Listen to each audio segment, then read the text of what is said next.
Hai Sobat Muda, selamat malam. Jumpa lagi di acara podcast Pemuda GKI Pamitran. Nah, kali ini saya akan membahas sedikit tema yang cukup menarik dan ada pembicara yang pasti kalian juga sudah kenal sih. Ini dari GKI Tasikmalaya, yaitu Pendeta Stefanus.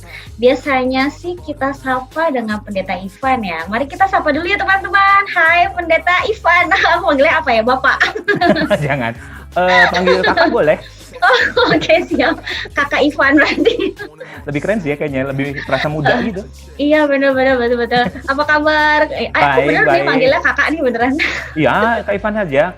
Seperti Pak Kukuh kalau manggil aku tanpa Pak karena jadi terkesan tua. Jadi Iya, Kak Ivan saja. Lebih berasa hidup Muda. gitu loh.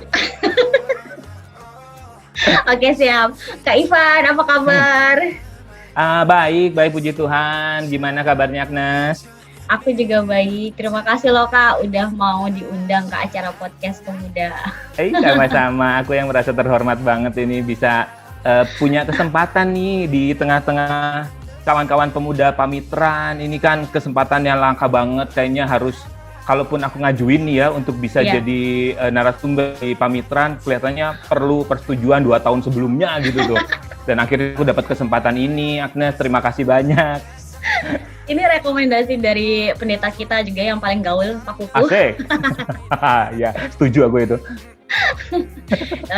Jadi kali ini kita mau bahas sedikit tema yang cukup menarik ya Pak. Biasanya sih di kalangan kaum muda tuh suka jadi pertanyaan dan suka sindir-sindiran gitu deh. Nah ini temanya nih tentang jodoh di tangan Tuhan atau manusia. Nah kita akan bahas secara Kristiani dan maksudnya ringan kali ya Pak ngobrolnya, tidak terlalu serius-serius. Jadi kita mengalir saja.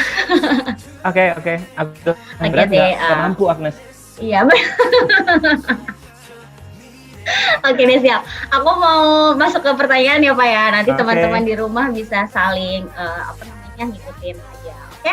Pertanyaan pertama, aku mau tanya nih Pak, apa sih pandangan iman Kristen tentang jodoh? Terus ada nggak kira-kira landasan teologisnya?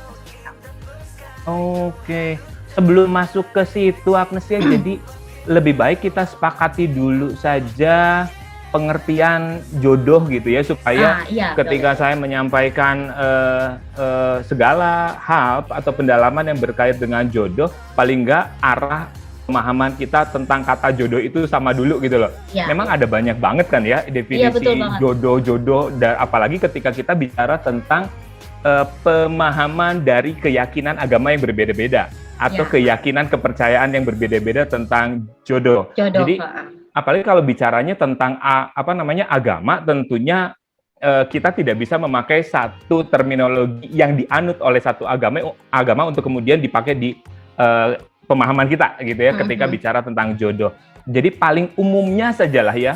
Kalau paling umum saya mau ngambilnya dari KBBI aja deh, paling standar. Boleh. Apa sih jodoh menurut Kamus Besar Bahasa Indonesia? Kalau di KBBI, jodoh itu orang yang cocok jadi suami atau istri, pasangan hidup. Lalu ada satu kata yang menarik, imbangan. Atau imbangan ya, jadi mesti imbang antara suami dan istri. Nah, sekarang saya mau masuk nih ke pertanyaan pertama tadi. Kalau menurut kita ya, berarti ya dalam pemahaman kita, pandangan iman Kristen, seperti apa sih jodoh itu kalau berkaitnya dengan orang yang cocok menjadi suami atau istri, maka kita harus kembali pada peristiwa ketika Tuhan menciptakan Adam dan Hawa. Saya mau ngangkat satu cerita nih, ini agak nggak ada di Alkitab sih ya, tapi ini sebuah upaya membuat visualisasi saja gitu ya. Bahwa ketika Adam merasa kesepian atau dia sadar dia lagi kesepian, dia pengen punya rekan gitu kan, pengen punya teman. Lalu Tuhan mengerti keinginan itu, Tuhan mengerti kesepian itu, kejombloan itu, lalu Tuhan memberikan kepadanya beberapa pilihan. Kan nggak langsung Hawa gitu loh. Diberikan pilihan-pilihan dulu kan. Saya bayangin pada saat itu Tuhan gitu ya menghadapkan kepada Adam, mungkin dimulai dari gorila misalnya. Kata Adam, Tuhan dia terlalu berbulu Tuhan, dan badannya mungkin tidak terlalu proporsional untuk ukuran menjadi pendampingku. Lalu mungkin Tuhan ngasih kepadanya kuda Nil gitu. Tuhan dia berkaki 4 padahal segala diberikan sama Tuhan. Akhirnya semua pilihan-pilihan itu kan nggak cocok nih, kembali ke KBBI itu ya. Pilihan-pilihan itu nggak cocok. Lalu dalam semua yang sudah dihadapkan itu, audisi sudah dilakukan, Tuhan lalu membuat manusia itu, Adam itu tidur kan, lalu mengambil darinya rusuk. Tulang rusuk. Untuk kemudian dijadikan pendamping yang sepadan. Nah artinya proses pertamanya adalah Tuhan memberikan dulu pilihan-pilihan untuk dipilih oleh manusia. Ketika manusia merasa bahwa pilihannya itu tidak selalu bisa cocok, maka Tuhan Tuhan ambil peran di sana, memberikan sebuah petunjuk, ini loh Adam, yang sepadanlah yang engkau harus miliki untuk menjadi penolongmu yang sepadan. Jadi kalau secara awal dulu aja ya, pandangan kita dalam iman Kristen tentang jodoh apa, yaitu ketika kita menerima segala perkenan Tuhan sebetulnya. Jadi kalau pandangan tentang jodoh dari kacamata kita langsung dikasih sama Tuhan, bukan itu. Tetapi lebih pada jodoh itu adalah ketika kita tahu dengan segala petunjuk-petunjuk yang ada, kita tahu itu adalah yang terbaik dari Tuhan, kita memilihnya dan kita memintakan restunya dari Tuhan. Jadi, apakah jodoh itu kita mesti tunggu? Enggak. Jodoh itu dicari gitu ya. Tapi kalau pertanyaannya jodoh itu dari Tuhan atau dari manusia, saya nggak mau terjebak dalam pertanyaan itu. Tapi lebih pada jodoh itu adalah apa yang kita usahakan, kita pilih, kita mintakan restu Tuhan. Lalu Tuhan berkenan dan kita boleh berjalan dalam terang dan petunjuknya Tuhan. Jadi nggak berhenti hanya pada mendapatkan saja gitu ya, dan kemudian usahanya selesai, nggak sampai di sana. Kalau landasan teologisnya banyak banget ya Pak. Tetapi setidaknya gambaran-gambaran tentang bagaimana Tuhan menginginkan manusia yang dianugerahi kehendak bebas untuk memilih, tetap menggunakan semua akal budi dan imannya dalam kebebasan itu untuk menjadikan pasangannya tetap sepadan. Jadi kalau tadi KBBI bilang kan jodoh itu adalah ketika, nah saya harus kembali lagi, orang yang cocok gitu ya, orang yang cocok menjadi suami atau istri. Saya sejujurnya nggak terlalu cocok dengan istilah cocok di KBBI. Karena kalau hal ini yang terjadi, orang akan punya alasan kan untuk bercerai ketika betul. Nggak cocok gitu loh. Tapi BTW ini boleh ditanyakan satu hal yang buat saya penting nggak nih? Boleh Aku banget. Sendiri udah berjodoh ya dalam hal ini ya? Sudah. Oke. Berarti kita akan tok-tak nih soal jodoh ini ya. Nah, kembali pada landasan teologisnya. Landasan teologisnya tentu akan sangat banyak sekali gitu, tapi semuanya diarahkan pada bagaimana kita melihat hidup kita ada dalam pilihan-pilihan. Persoalannya adalah pada sejeli apa kita mau mengandalkan Tuhan dalam menentukan pilihan-pilihan itu. Jadi bukan Tuhan yang pilihkan, tapi kita yang memilih, kita serahkan pilihan itu kepada Tuhan untuk diberkati gitu ya. Kurang lebihnya itulah pengantarnya ya. Betul. Siap. Berarti jodoh itu sebenarnya bukan Tuhan yang kasih ya, tapi kita juga harus usaha ya Pak. Itu jadi maksudnya kalau cuma diem doang terus kita duduk manis itu ya jodohnya juga nggak akan datang. Jadi kalau itu kan mungkin yang mau disoroti adalah pemahaman tentang predestinasi ya, maksudnya bahwa semuanya sudah ditentukan dari awal dan kita seolah-olah jadi boneka aja gitu yang hanya tinggal digerakkan oleh Tuhan. Saya mau membuat sebuah pembedaan. Kalau berkait dengan pasangan lalu dikaitkan dengan konsep predestinasi, itu nggak cocok. Predestinasi apakah kemudian, atau maksudnya segala hal ditentukan oleh Tuhan itu apakah berarti nggak ada sama sekali dan ditentukan oleh kebebasannya manusia tidak sepenuhnya juga benar. Jadi ini ada dalam dua ketegangan. Apa sih predestinasi yang ada dalam hidup manusia dalam kaitan kita dan Tuhan? Yang pertama yang saya yakini adalah kehadiran Tuhan Yesus ditentukan sejak awal oleh Tuhan, oleh Allah Bapa. Yang kedua, kita dilahirkan dari ibu yang mana itu ditentukan oleh Tuhan. Lalu kapan jiwa kita akan menghidupi daging di dunia ini ditentukan oleh Tuhan. Kita nggak punya sama sekali kekuasaan untuk menentukan, memperlambat atau mempercepat, kan? Iya, betul. Begitupun ketika manusia ditentukan untuk tidak kekal di dunia, itu adalah juga ditentukan dari awal oleh Tuhan. Iya. Bayangkan kalau manusia di dunia ini kekal, mungkin jumlahnya sekarang bukan lagi 7 miliar penduduk di dunia, kan? Tapi mungkin udah nggak terbatas lagi. Udah nggak tahu deh. Tapi kalau untuk soal jodoh, nggak sama sekali gitu. Itu sepenuhnya pilihan bebasnya manusia untuk diserahkan pada Tuhan. Tuh menarik juga ya, ternyata kata jodoh itu tuh cukup luas sekali. Banget. Jadi kita masuk ke pertanyaan kedua nih, Kak. Jodoh itu takdir atau kita yang menemukan terkait dengan kehendak bebas kita sebagai manusia. Nah, itu yang tadi sempat kita singgung sedikit ya. Nah, perlu nggak sih kriteria kita tuh memasang kriteria tertentu dalam mencari jodoh atau kita pasrahkan sama Tuhan? Oke, jadi kalau yang tadi betul, pertanyaannya jelas banget ya. Jadi jodoh itu takdir atau kita sendiri yang menemukannya gitu ya, terkait dengan kehendak bebas. Yang kedua, jelas pilihan-pilihannya, kita mau memilih kuda nil juga bisa gitu kan. Tapi persoalannya adalah apakah kita merasa cocok dengan itu. Nah, memang sisi kecocokan sangat diperlukan di awal gitu ya, bahwa kalau anak muda sekarang kan bilangnya ada chemistry ya. Iya, betul. Chemistry-nya dapat nggak nih? Nah, saya rasa itu yang tetap nggak boleh hilang tuh, kawan-kawan pemuda. Jadi, chemistry itu adalah anugerah dari Tuhan. Kalau boleh saya istilahkan gini, hidup kita itu juga diperlengkapi oleh Tuhan dengan antena yang nggak kelihatan. Dan antena itu yang kemudian bisa membuat kita jatuh cinta. Kita lihatin aja, saya misalnya ya, saya seorang pria yang, anggaplah saya misalnya belum berkeluarga, saya belum punya istri, belum punya anak. Saya berjumpa dengan lawan jenis. Saya nggak dengan semua lawan jenis langsung jatuh cinta kan, tapi hanya pada satu sosok yang entah kenapa antena saya nyambung tuh. Nah, kayak kesetrum gitu ya, Kak? Iya, nah itu ada sesuatu kan, yang memang Tuhan anugerahkan di luar naturnya kita. Nah, itu juga akan membuat kita kemudian mampu menjatuhkan pilihan. Oh, dia adalah love of my life. Kan tidak semua orang bisa sampai kan dalam titik itu ya. Nah, betul. Saya rasa itulah salah satu bagian dari Tuhan yang menganugerahkan kita kehendak bebas supaya nih kamu bisa ngerasain nih yang mana yang fall in love itu seperti apa sih? Bayangkan kalau semuanya ditentukan oleh Tuhan sejak awal.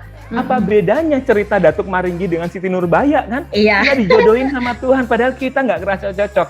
Nah, kehendak bebas juga saya pikir menjadi anugerah karena kita merasakan kebahagiaan di sana. Dan perlu nggak sih kita memasang kriteria ya tadi ya, Nas ya? Betul, ya. Dalam mencari pasangan lah ya, pasangan hidup. Atau kita pasrahkan sama Tuhan aja, enak aja. Jangan sampai kita menyerahkan kepada Tuhan apa yang menjadi bagiannya kita. Iya. Lalat namanya. Betul. Nah, ada banget ya kalau kriteria, dan ini kriteria yang juga alkitabiah. Kriteria yang alkitabiah ini yang dipegang juga dalam pemahaman atau ajaran di kita di GKI. Beberapa diantaranya ini kalau usia pemuda di Pamitran di tentang berapa ya, Nas ya? Biasanya kita yang pemuda itu dari 25 ke atas sih. Pokoknya udah kuliah, udah kelar kerja, nah itu udah masuk ke pemuda. Oh, berarti dalam rentang 5 sampai 10 tahun menikah gitu. Iya, betul. Oke, berarti yang pertama yang harus jadi pegang kita harus punya dulu sebuah ketegasan prinsip untuk memiliki sebuah relasi yang monogamis. Karena relasi yang monogamis, entah itu di tahap pacaran, pasti harus mengarah pada sebuah pernikahan yang monogamis kan? Yang satu suami untuk satu istri, Itu ya, ingatnya satu suami untuk satu istri, bukan satu suami untuk satu suami atau satu istri untuk satu istri. Karena Tuhan menciptakan Adam dan Hawa, bukan Adam dan Ahmad. Antara pria dan wanita. Ya. Nah, kalau gitu kan yang saya mau tegaskan juga ini selipan selipan pesan saja, kekristenan menolak pernikahan sesama jenis. Ya, karena bertentangan dengan ketetapannya Tuhan. Saya bisa jadi gitu ya untuk kelompok-kelompok LGBTQ akan menjadi berseberangan, tetapi setidaknya saya menjalankan tugas untuk berpegang pada Alkitab gitu ya, bukan sebagai sosok yang permisif. Tapi mumpung saya mah yakinlah semuanya masih ada dalam hati yang terarah pada Tuhan, hati yang diberikan petunjuk oleh Tuhan, dan mudah-mudahan tidak terjebak pada relasi yang monogamis dan homofilia gitu, enggak ya? Monogamisnya boleh, homofilianya jangan. Kriteria kedua, dia harus beriman kepada Tuhan Yesus Kristus. Nah, saya masih bicara iman.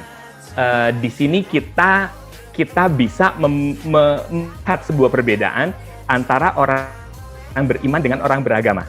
Tetapi setidaknya iman kita kepada Kristus dapat dengan mudah kita hayati dalam pengenalan kita melalui agama Kristen.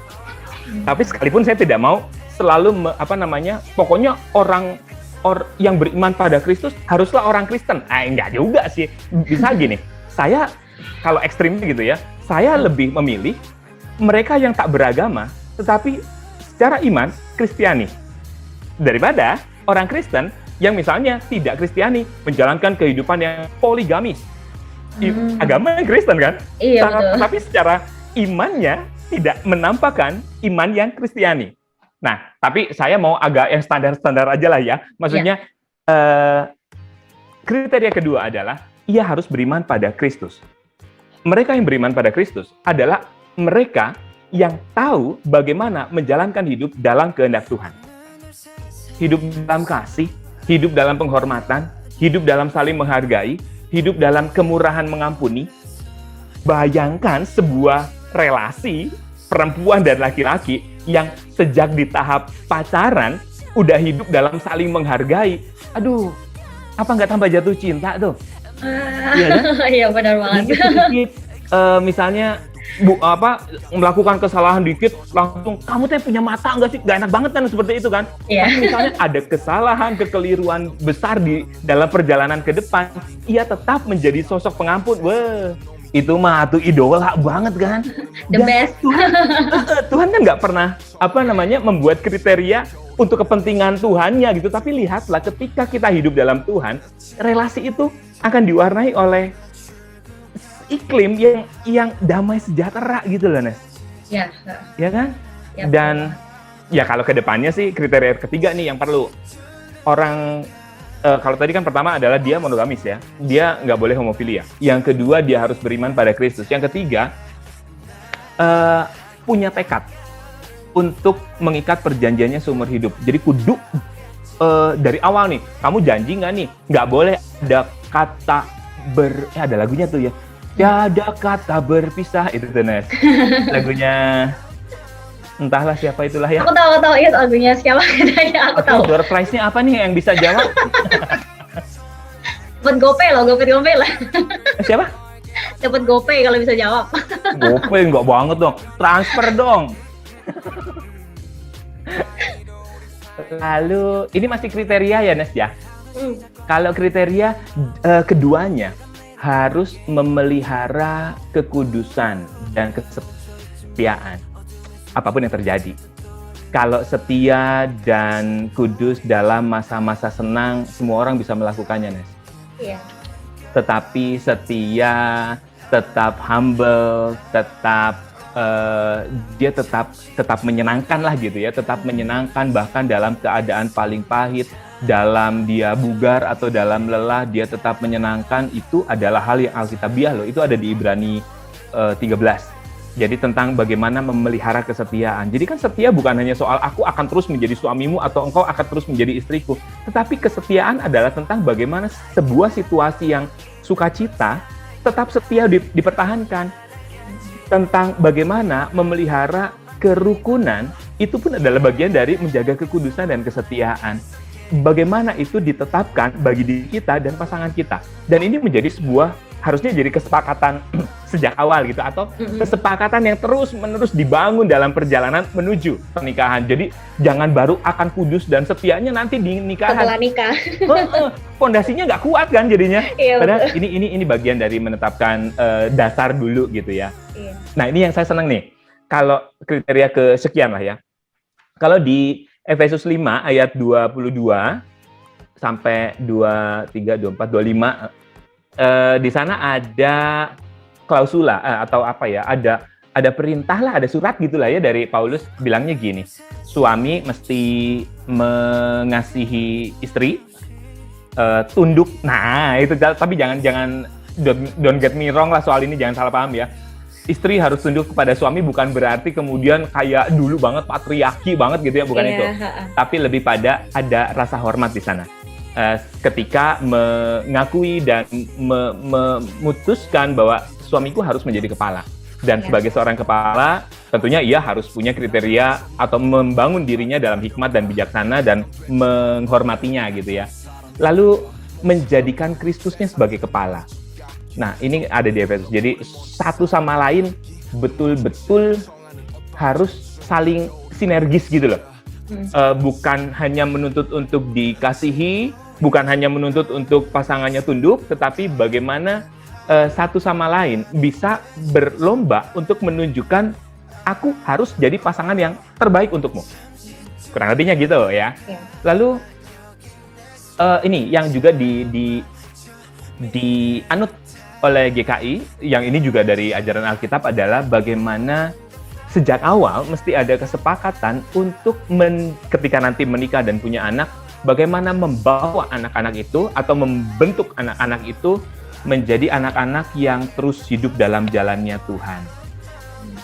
Nah, yang terakhir pamungkasnya adalah kriteria bagi pasangan untuk menjadikan relasi mereka akhirnya sebagai jodoh adalah mendasarkan relasi mereka dalam kebenaran firman Tuhan. Nggak ada hukum yang lain. Demikianlah berita anugerah dari Tuhan. Syukur kepada Allah, amin. Jadi kalau untuk kriteria itu sendiri sebenarnya sih ada ya Pak, itunya ya. Terus juga kita sebagai maksudnya pasangan hidup itu nggak cuman take doang, give doang. Jadi kita harus take and give ya, betul nggak sih? Itu teman-teman di rumah. Nah, ini ada lagi nih pertanyaan menarik. Ini kayaknya lebih seru. Bagaimana pandangan iman Kristen terhadap hidup selibat? Hidup selibat itu apa sih Kak? Aku tuh kadang ya ini juga aku juga suka nanya sih, hidup selibat tuh boleh nggak sih kayak gitu. Menurut Kak Ivan gimana? Oke, sebelum ke sana, saya mau tanya dulu, kalau di GKI Pamitran apakah selibat menjadi hot issue di kawan-kawan pemuda?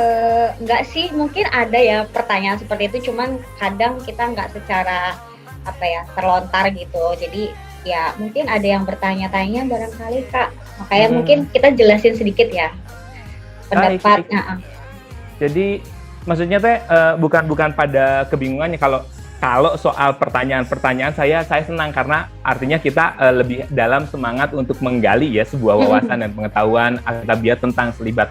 Maksud saya adalah apakah di kawan-kawan pemuda atau dewasa muda yang sudah menikah, yang belum usia menikah lah gitu ya, usia yang menikah, baru mau. Apakah banyak yang memutuskan untuk terlibat, enggak kan? Kayaknya sih sedikit enggak ya, kayaknya ya. Cuma sedikit mungkin enggak, banyaknya berarti? Nggak, maksudnya mungkin kayaknya enggak ada. Cuma kan alangkah baiknya kalau kita tahu hidup selibat itu apa sih, boleh atau tidak kayak gitu. Oke. Jadi dasar saya adalah 1 Korintus 7. Saya mau katakan dulu bahwa Paulus memilih untuk selibat.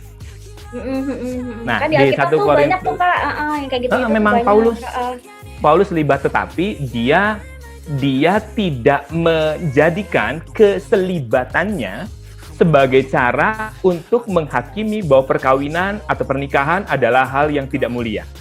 Tapi Rasul Paulus membuat sebuah pembedaan. Pertama memang mendiagnosa begini loh. Kalau orang menikah hanya karena supaya dia tidak melanggar hukum moral, maka pernikahan itu tidak mulia. Karena pernikahan mestinya didasarkan pada sebuah upaya untuk membangun kerajaan Allah di dalam keluarga gitu ya. Jadi bukan pelarian supaya apa? Supaya nggak dosa gitu ya, maka menikah saja. Atau janganlah kalau kayak gitu mah. Itu mah pelarian aja kan. Nah, dari situ kita justru melihat dasar dari pernikahannya udah nggak beres. Udah salah ya itu, betul. Tapi kalau yang di 1 Korintus 7, Rasul Paulus dalam pilihan untuk selibat, jadi poinnya adalah selibat atau menikah adalah pilihan. Nah, ia memandang bahwa selibat atau tidak menikah adalah sebuah karunia. Karunia yang namanya juga karunia, kita tahu karunia bahasa Inggrisnya adalah gift gitu ya. Kalau bicara tentang gift, kita nggak pernah bisa mengatur apa yang kita tuntut atau gift apa yang kita tuntut dari Tuhan untuk ada dalam diri kita. Nah, kalau sekarang gift ini diberikan oleh Tuhan, gift untuk selibat ini diberikan oleh Tuhan kepada Rasul Paulus, karena Tuhan tahu Paulus sanggup menjalani hidup selibat yang kemudian memberikan seluruh hidupnya untuk pelayanan dan kemuliaan Tuhan. Kalau selibat adalah gift, kalau selibat adalah sebuah karunia, ia memandang Paulus ya, memandang pernikahan adalah sebuah panggilan. Keren gak sih? Iya. Pernikahan adalah panggilan, sama-sama panggilan untuk memuliakan Tuhan. Tapi sekarang sebetulnya tanggung jawabnya lebih luas karena melibatkan pasangan, melibatkan anak atau siapapun yang terkait dalam unsur pernikahan itu kan. Sedangkan selibat adalah sebuah karunia. Jadi kalau orang tidak sanggup misalnya, ya saya rasa itu juga bukan hal yang kemudian harus dibuat atau dicap, dilabeli sebagai dosa. Tetapi bahwa kita tahu tidak semua orang diberikan gift untuk selibat. Oke. Kalau untuk zaman sekarang ada nggak sih pandangan-pandangan yang kurang baik tentang hidup selibat itu sendiri? Kalau pandangannya banyak, Nes. Banyak, Nes. Jadi tapi ini asumsi ya, maksudnya kalau pandangan orang bebas memberikan pandangan-pandangannya, tapi kadang kita juga melihat tidak ada argumen-argumen yang mendasar, yang punya nilai kebenaran gitu ya, karena memang bicara tentang argumen yang asumtif kan, berdasarkan asumsi. Contoh gini, ada orang selibat, tapi selibatnya itu karena dia sudah tidak bisa bereproduksi misalnya, karena maaf ya, dia infertile gitu ya, dia punya persoalan dengan ketidaksuburan misalnya gitu ya. Padahal itu bukanlah sebuah nasib, artinya bukan sebuah nasib buruk dan malang. Saya ambil contoh, ada dalam bahasa Ibrani itu namanya Saris Adam. Saris Adam itu kalau di Perjanjian Baru kita membaca ada kata sida-sida. Sida-sida dari Ethiopia. Nah, kalau di dunia Timur Tengah itu ada yang namanya Kasim. Oh iya, aku sering dengar. Sosok-sosok ini adalah sosok-sosok yang juga memilih untuk selibat. Tetapi bukan karena wah dari awal dia malah enggak. Ada yang memilih untuk mengkasimkan diri. Dengan mengebiri alat reproduksinya. Untuk apa? Supaya dia terbebas dari sebuah belenggu nafsu. Dan kemudian dia akan persembahkan seluruh hidupnya untuk pekerjaan yang Tuhan panggilkan kepadanya. Kasim-kasim ini, sida-sida ini. Dan memang tidak selalu bicaranya hal yang rohani dan spiritual gitu ya, memberikan persembahan bagi Tuhan. Tapi ada juga kasim-kasim yang memberikan hidupnya untuk majikannya sepenuhnya. Bahwa ia pernah ditolong gitu ya, atau dia berutang nyawa dan budi, dia memberikan semuanya kepada majikannya, termasuk kenyamanannya, termasuk masa depannya untuk tidak menikah. Itu bagian dari persembahan dirinya kepada orang yang dia muliakan itu. Gitu. Oke, aku paham ini. Mungkin teman-teman di rumah juga udah mulai agak sedikit paham ya tentang tadi penjelasan tadi. Mudah-mudahan ya. Iya. Tapi jangan sampai kemudian beli selibat lo, rugi lo. Iya, rugi banget, aku mah nggak mau. Enggak, itu di luar tema. Ada lagi nih Kak, kalau apa ya maksudnya, bagi yang memilih untuk menikah, perlu nggak sih kita mempersiapkan diri untuk menjadi jodoh yang baik? Kitanya, maksudnya diri kita sendiri. Nah, apa aja yang mesti kita lakukan tuh? Oke. Yang pertama dan paling utama adalah teruslah berkomunikasi dengan Tuhan. Saya mau berasumsi, Nastia. Jadi seringkali ketika kita mencari pasangan hidup atau kita menjalani sebuah relasi dengan calon pasangan hidup, kita lebih banyak menggunakan pengalaman-pengalaman pribadi yang artinya bicara tentang ukuran pengertian sendiri. Ketika kita bicara tentang pengertian sendiri, kita sedang bicara tentang kriteria-kriteria yang kita buat sendiri, standar yang kita buat sendiri untuk kita terapkan kepada pasangan kita. Dan akhirnya kita menjadi seorang penuntut instead of kita menjadi orang yang memberi diri gitu dan cinta kepada pasangan kita.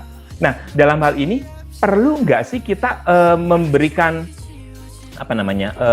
kriteria bagi diri gitu ya? Iya. Bagaimana kita mempersiapkan diri menjadi jodoh yang baik? Pertama, kalau kita membangun sebuah kebiasaan untuk berkomunikasi dengan Tuhan, untuk terus terikat dengan Tuhan, maka seperti itu juga relasi yang akan kita miliki dengan pasangan kita. Jadi, seberapa dalam kita mencintai Tuhan akan nampak dari seberapa dalam kita mencintai pasangan kita. Kalau kita mengasihi Tuhan, itu berarti kita kan akan ikut pada apa yang Tuhan kehendaki kan, jalannya Tuhan. Kalau Tuhan menginginkan kita, atau dalam kecintaan kita kepada Tuhan, kita mengaminkan kita adalah orang yang pengampun. Maka kita nggak boleh menjadi orang yang pelit pengampun nih, ketika kita menjalani hidup relasional gitu ya, entah berpacaran atau sudah menikah. Atau lagi, ketika pada diri kita perlu menetapkan standar untuk menjadi jodoh yang baik, maka kita adalah orang yang bukan menuntut. Tidak ada kasih yang lebih menyerupai Tuhan Yesus selain ketika kita memberi. Jadi soal bagaimana kita menginginkan sebesar apapun kita mengharapkan pasangan kita menjadi seperti ini dan itu, saya mau katakan itu adalah hal yang egoistik.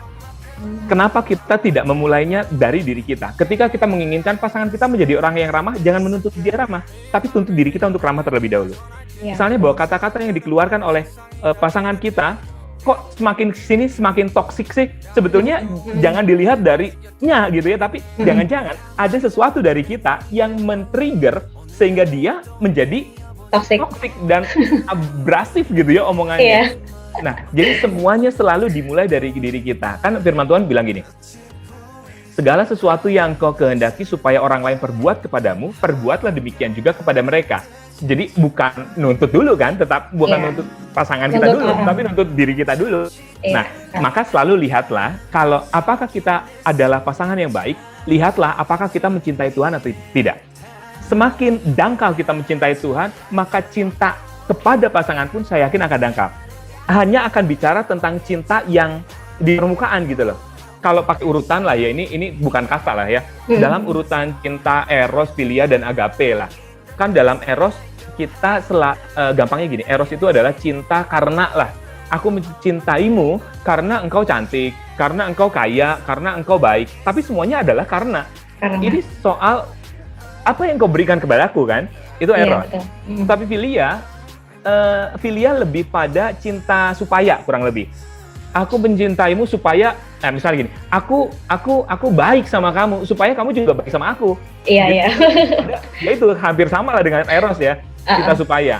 Nah, yang Tuhan mau adalah cinta agape tadi. Cinta agape itu cinta meskipun. Artinya meskipun engkau marah-marah, aku tetap mencintaimu. Meskipun engkau nggak pernah mandi, aku tetap mencintaimu. Meskipun aku tetap memberikan yang terbaik untukmu. Itu agape gitu ya. Nah, semua adalah tentang apa yang atau seberapa dalam kita mencintai Tuhan akan terwujud dari bagaimana kita mencintai pasangan kita. Berarti kita harus mulai dari diri kita sendiri dulu ya Kak. Yes. Jadi kalau kita pengen pasangan kita baik, kita juga harus baik dulu ya. Betul, betul.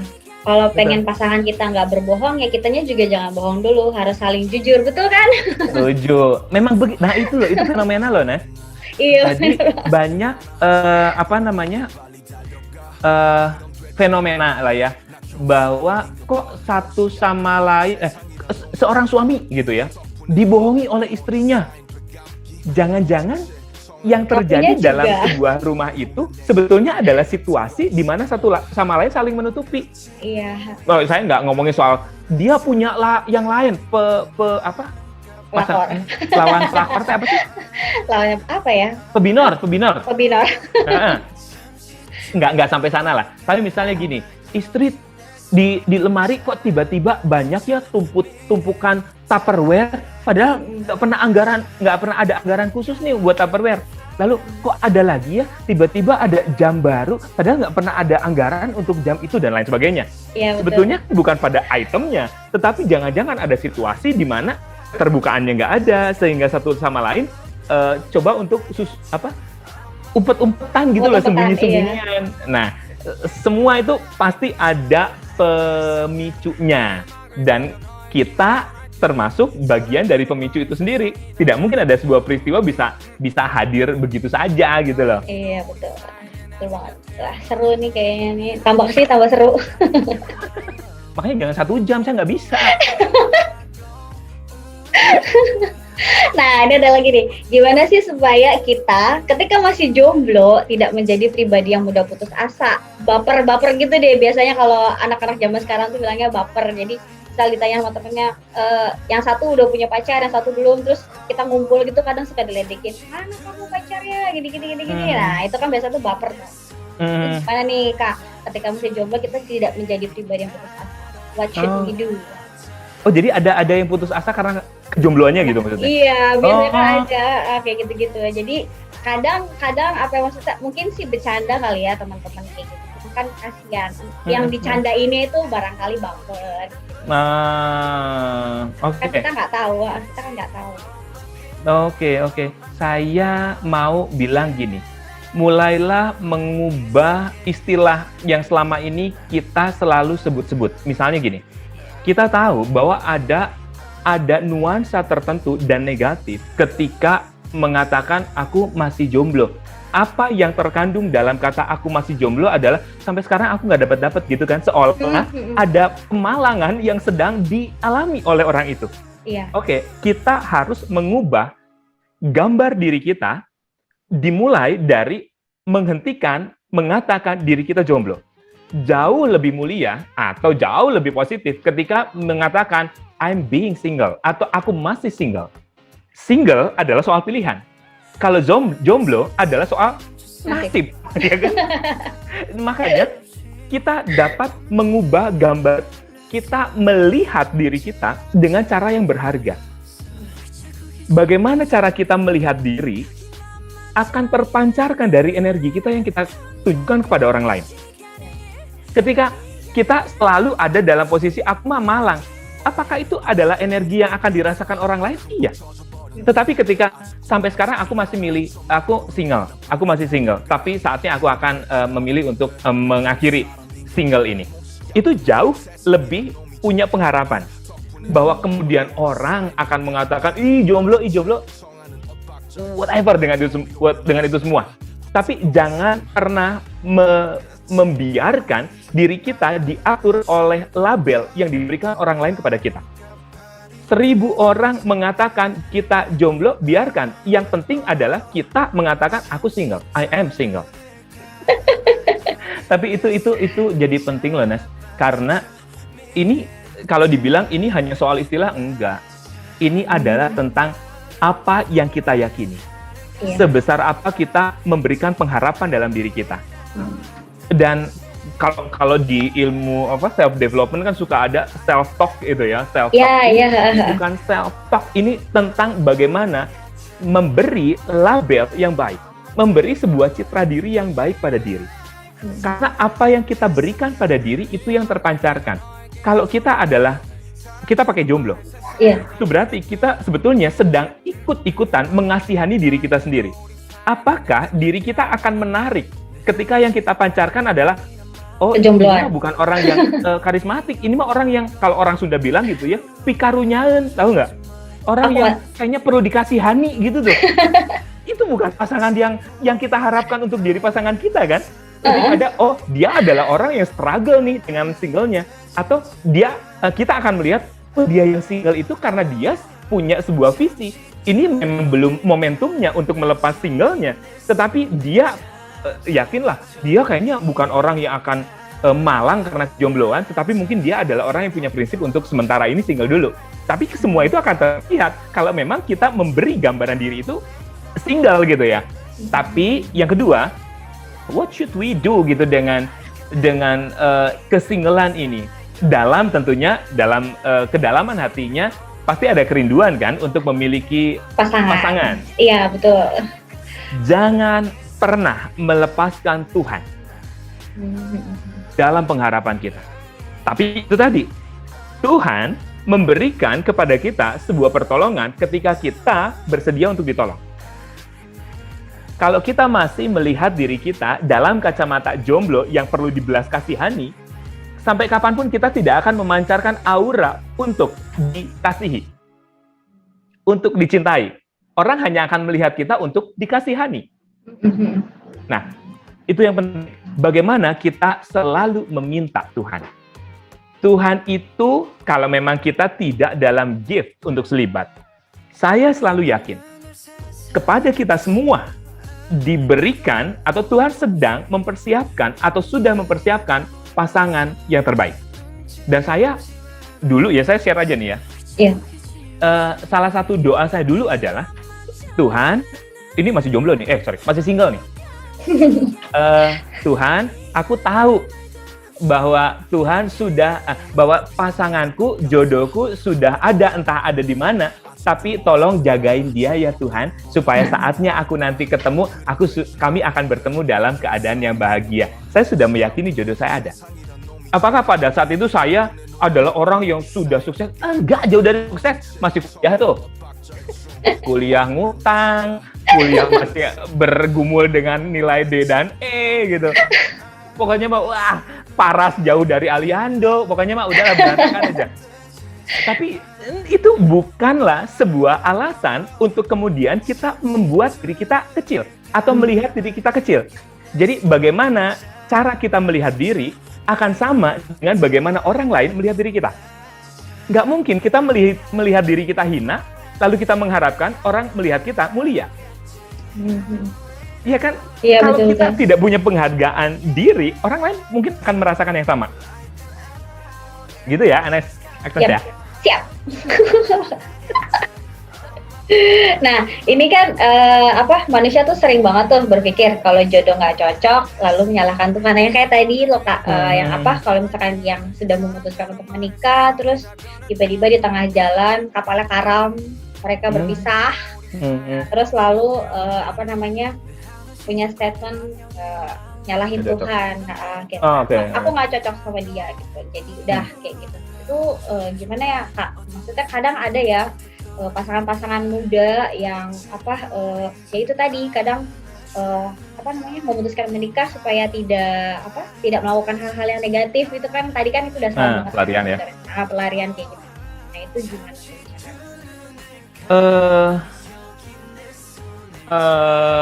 kalau aku pakai satu kata untuk orang-orang seperti itu, lemah guys.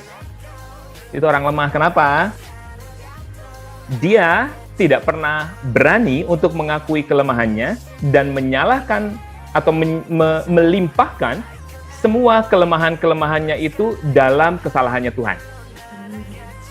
Selalu ada kesamaan antara mereka yang memilih berpisah dengan alasan nggak cocok. Sejak awal, ketika perempuan dan laki-laki bertemu, itu udah nggak cocok kok. Namanya juga yang satu perempuan, satu laki-laki. Nah, ini betul. Juga sama. Sebetulnya, nggak cocok itu adalah kata yang dipakai sebagai pembenaran untuk perpisahan. Yang ada kenyataannya adalah setiap orang dari awal itu berbeda. Tapi bagaimana yang berbeda dibuat bersatu? Coba aja. Kalau semua bicara tentang gak cocok, maka ini akan jadi fatal. Karena apalagi ketika bicaranya tentang jodoh itu dari Tuhan misalnya ya. Iya. Itu berarti Tuhan salah dong. Ketika memilihkan kepada kita sosok, kemudian disebut dengan jodoh. Tuhan salah dong. Itu artinya kan kita menyalahkan semuanya. Tuhan nggak cocok nih jadi Tuhan nih. Enggak kan? Tapi bahwa semuanya adalah bentuk dari kepengecutan manusia untuk mengakui ketidakmampuannya menjadi sosok yang mencintai. Saya mau angkat satu case nih. Kurang lebih di 6 atau 7 tahunan yang lalu. Di sini aja ya, jadi kita tahu nanti kalau ini podcast ini akan didengar 30 tahun lalu, mereka nggak akan pernah tahu yang dimaksud di sini di mana gitu ya. Di sini pernah ada fenomena bercerai orang Kristen nih, dan sampai 4 atau 5 pasang, dan mereka di umur yang sama. Iya, angkatan yang sama lah gitu ya. Dan yang menarik, lucu sih sebetulnya adalah dalam salah satu alasan yang mengawali perseteruan itu adalah, jadi gini ya, orang yang bercerai itu kan selalu berseteru ya, bukan karena lagi sayang-sayangnya kan? Iya, berantem. Berantem. Tahu nggak masalahnya apa? Ketika si suami udah males-malesan, suruh ngangkat galon nggak mau, suruh ganti gas nggak mau, hal kecil. Soal nggak mau ngangkat galon kemudian mau disalahkan sama Tuhan, itu bukan jodohnya. Nah, artinya kan ini percikan-percikan kecil yang tidak dipadamkan, yang kemudian menjadi api besar lah, kurang lebih gitu ya. Tapi yang mau saya katakan adalah sebuah ketidakcocokan yang berakhir dengan perceraian selalu diakibatkan ketika kedua pihak tidak berani untuk saling mengampuni. Dan apa yang terjadi di sana? Kedua pihak tidak membiasakan hidup bersama dengan Tuhan yang mengampuni. Kalau ia menerima, menghayati dirinya adalah manusia yang sudah diampuni oleh Tuhan, mestinya dia nggak pelit mengampuni sesamanya, apalagi pasangannya. Kalau orang lain diampuni, kok pasangannya nggak sih?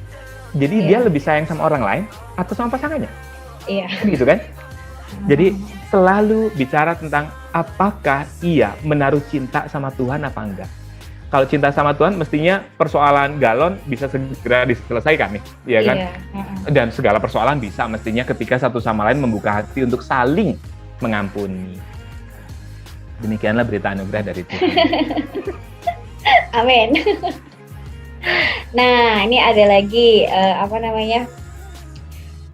bukan quotes ya, apa ya namanya tuh, kayak bukan belum, ini quotes terakhiran.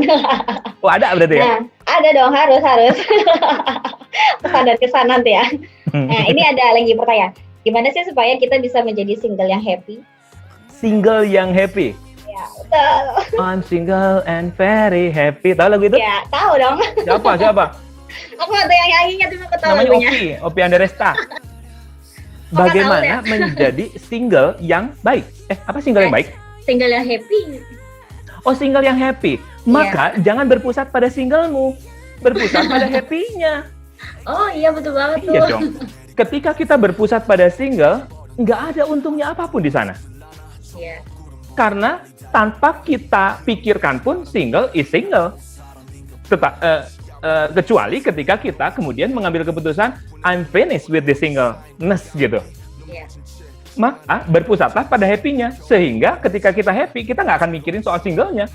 Bahkan kalau mau pakai kata jomblo pun gitu ya, bagaimana menjadi jomblo yang happy? Jangan pikirin jomblonya, pikirin happy-nya dulu. Happy-nya. Apa yang membuatmu setiap hari menjadi happy? Maka entah engkau akan single, entah engkau akan multiple, single dan multiple kalau di paragrafnya ya, entah single atau double, entah engkau akan single atau engkau akan double, engkau akan tetap happy. Itu berarti entah sedang single dalam perjuangan untuk menjadi double atau ketika sudah double, happy-mu nggak akan berkurang sama sekali. Nah, saya senang ada satu pemikiran nih ya, Nes. Ya. Jadi ada penggerak orang yang membuat orang happy. Pertama saya mau kutip, baru nonton tadi saya. Ada speech-nya dari Matthew McConaughey di salah satu kelulusan gitulah, universitas di Amerika, mungkin universitas terbuka tuh, karena ada di lahan terbuka ya. Mungkin. Tapi dia bilang gini, jadi dia bedakan antara happiness and joy. Happiness itu adalah tentang ketika kita menerima sesuatu dan membuat kita happy. Artinya ketika kita tidak menerima dan mendapatkan sesuatu, maka kita nggak happy.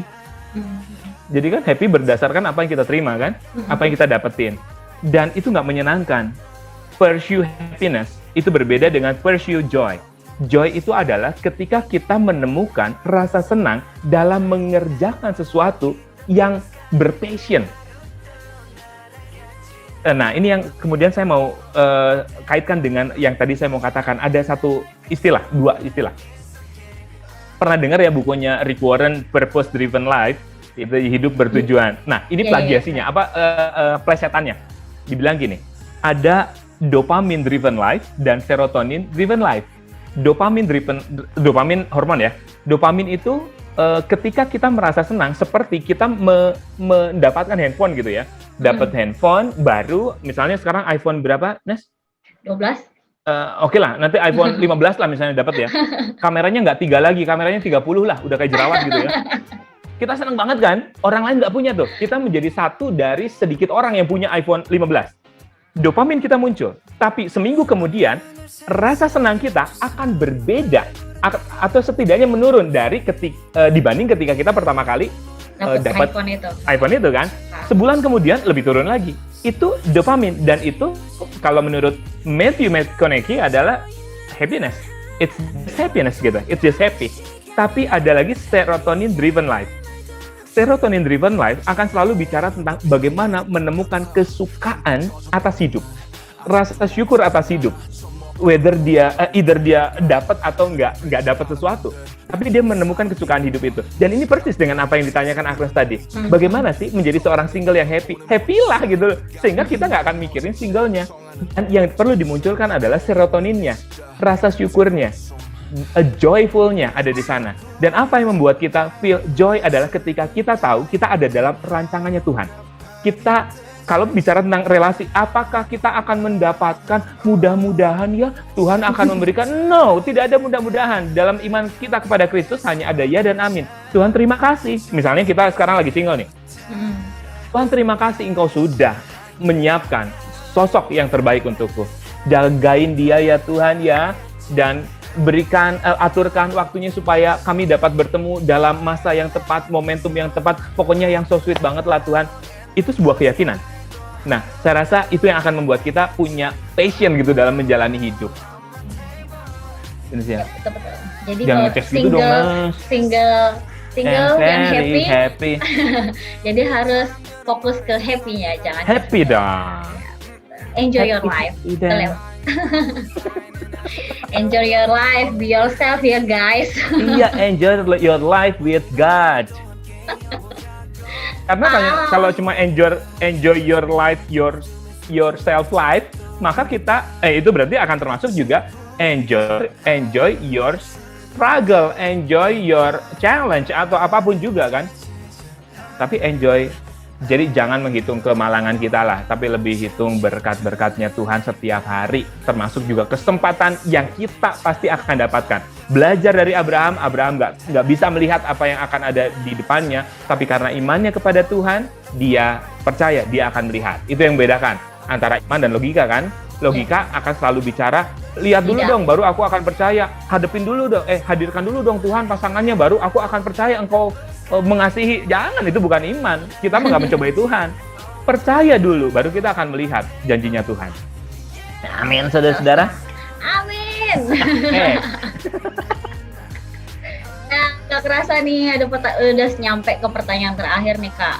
Oke. Ada nggak pesan untuk para pemuda Kristen, bukan di GKI Pamitran aja sih, tapi untuk semua yang mendengarkan podcast ini, pesan untuk para pemuda Kristen dalam hal mencari jodoh yang baik, ada tidak? Pesannya adalah pertama, jadilah Kristen yang baik.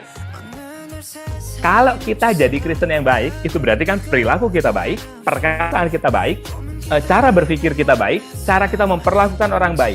Dan itu adalah sebuah daya tarik yang sangat cukup untuk menarik lawan jenis. Jadi, yang kedua, saya mau katakan paras bukan segala-galanya. Apa yang kelihatan di luar, ya mungkin tidak bagus-bagus amat, nggak apa-apa, tapi bisa dikalahkan oleh apa yang ada di dalam. Kecantikan, ketampanan akan luntur. Tapi, misal saya ambil contoh gini, apa ya istilahnya, Sophia filia atau Sophia fobia gitu ya. Jadi kecenderungan untuk jatuh cinta pada orang yang terdengar atau terlihat cerdas. Saya termasuk yang ada di kategori itu. Dan ya saya banyak kagum. Tapi akhirnya saya pikir apa nanti saya akan dihadapkan atau diberikan Tuhan pasangan yang dalam kategori nerd gitu ya, yang kutu buku banget, enggak tuh. Tuhan memberikan saya pasangan yang pinter dan cantik luar biasa tuh. Tapi ya itu semua di luar ekspektasi, tapi Tuhan memberikan yang terbaik. Nah, artinya kalaupun kita punya sebuah keraguan, maka hilangkanlah dulu keraguan itu. Dan kita akan membuka diri kita untuk percaya pada Tuhan mampu melampaui apa yang kita ragukan. Tapi jadilah dulu orang yang beriman penuh pada Tuhan. Percaya dulu pada Tuhan sepenuh-penuhnya. Dan pancarkan aura gitu lah ya. Auranya tuh yang enak gitu. Dengan cara apa? Jadilah orang baik. Orang baik itu auranya selalu enak. Dan yang ketiga, saya mau kutip pepatahnya Tiongkok. Pepatah Tiongkok bilang gini, kalau engkau tidak dapat tersenyum, maka jangan engkau membuka toko. Keren kan? Orang itu lebih seneng datang ke toko yang penjualnya ramah. Ya. Relasi manapun, di dunia manapun, lebih seneng berinteraksi dengan orang yang ramah. Maka jadilah orang yang murah senyum, gratis tuh, tetapi itu adalah make up terbaik. Ya, kayak aku. Pede banget. Tapi ini nanti cuma audionya doang kan? Iya. Oke, aman lah kalau gitu. Aduh, gak kerasa ya kita ngobrol udah lama banget. Bukan lama ini banget? malahan. Lama banget. Enggak tahu aku. Cuman jadi apa ya, seru. Terus udah tahu-tahu udah pertanyaan terakhir aja. Ya, Oke deh. Oke deh, Kak Iva, terima kasih loh udah bincang-bincang di acara podcast kami. Kalau ada tema-tema lain yang menarik, saya open kok. Kapanpun misalnya Agnes lagi kekurangan pembicara, saya siap. Oke, mantap. Serius loh ini ya? Iya, serius. Aku juga serius. Oke. Nggak usah ngegas gitu dong. Oke guys, ya, mungkin bincang-bincang malam ini kita tutup sekian saja untuk tema-tema berikutnya. Nanti kita ketemu lagi bulan depan. Ini podcastnya hanya sebulan sekali ya guys. Jangan sedih, nanti kita ketemu lagi di bulan depan dengan tema yang baru dan pembicara yang pasti gokil abis. Thank you Kak Iva. Sama-sama Agnes. God bless ya. Ya. Bye.